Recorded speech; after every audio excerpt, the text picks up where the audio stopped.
Aloha from Singapore and welcome back to my channel. Today I want to talk about using metronome for your practice.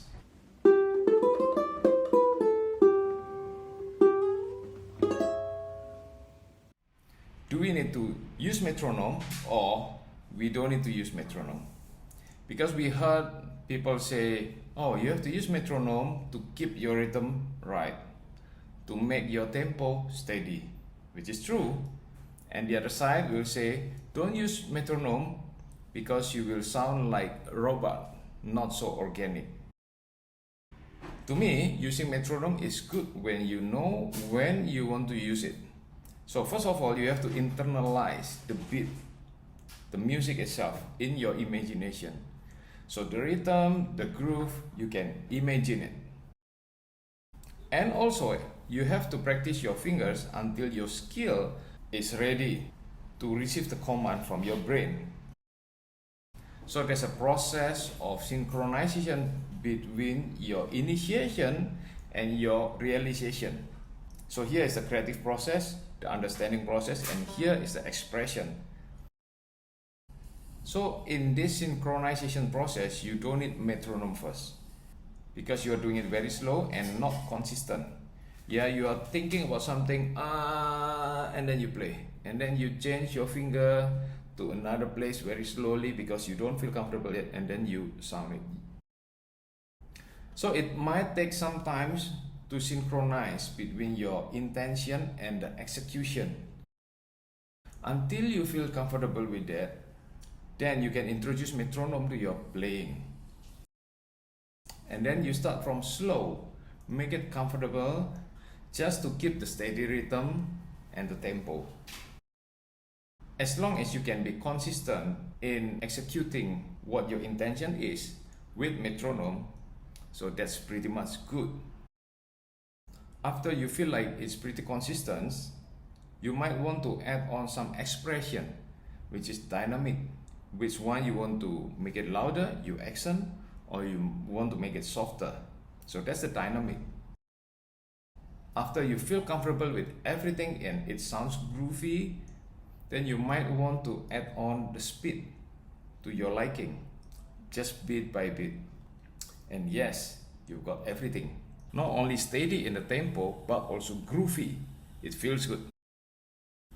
In this video, I want to share some snippets from our intermediate class Zoom. Our intermediate class is where the participants get to learn about fingerstyle. I reveal the concept about chord and melody played together and what they need to pay attention of. And also I'll be sharing about Yuri's progress. She's one of the students of our intermediate class.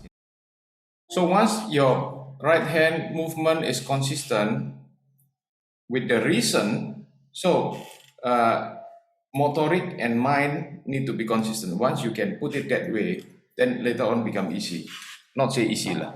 I mean, so at least there's some foundational things you can bring to the next section also.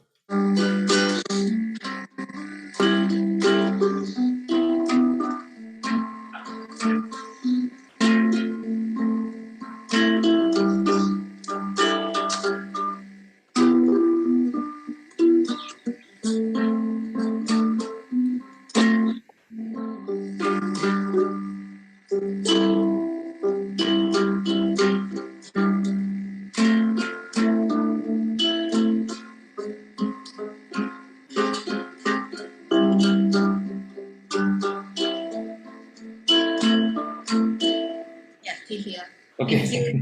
yeah, thank you. That's very good. You hit. Yeah, and then sol. You can have pinky here. Yeah.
Thank you.